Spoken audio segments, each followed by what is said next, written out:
Welcome back to the video tutorials at Conrohl. In this tutorial we're going to teach you how to settle a new planet. Before we settle the planet, just go ahead and take note that our pride is 110%. As you'll see, settling a new planet will decrease your pride ratio. This is largely because your population theoretically is going to increase when you settle a new planet, and so you're going to have to do more to keep your population happy. Let's go ahead and go to our city center first. The city center is where you're going to build your settler units. As you can see, you need a city center level 5 at the minimum to build a settler unit. You also need to research the technology city planning.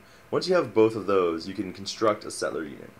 This is the settler unit for the robots, the core.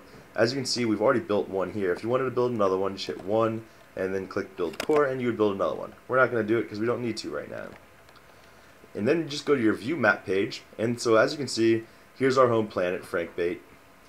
You can scroll over any of the empty squares, and those are the squares you can settle planets. You cannot settle a planet that's already been settled. So what you want to look for is what type of planet you want. There's different planets. There's the base planets, which is what you start off with, and then there's resource heavy planets. So if I settled a planet here, it would be heavy in the iron resource, which means that our resource production would be higher at this planet than it would be at other planets. It also means that other resources won't produce as quickly. I want to look for a food planet. Alright, so here's a square that has increased food rate. The reason I want a food planet is because I'll be able to feed more troops here. My food production's higher than other planets, and so I'll be able to have a higher end food production. The other really important planet is probably energy, as energy really does have its hands in every step of the game, sending settlers, using your marketplace, sending troops. So energy and food are probably the two most important, but they're also the most scarce planets out there. Then just go ahead and click send settler. And once that's done, you can see it automatically fills the XY coordinates. Then you just have to name the planet. We're going to go ahead and name this planet Foodie, since that way I'll know that it's my food planet.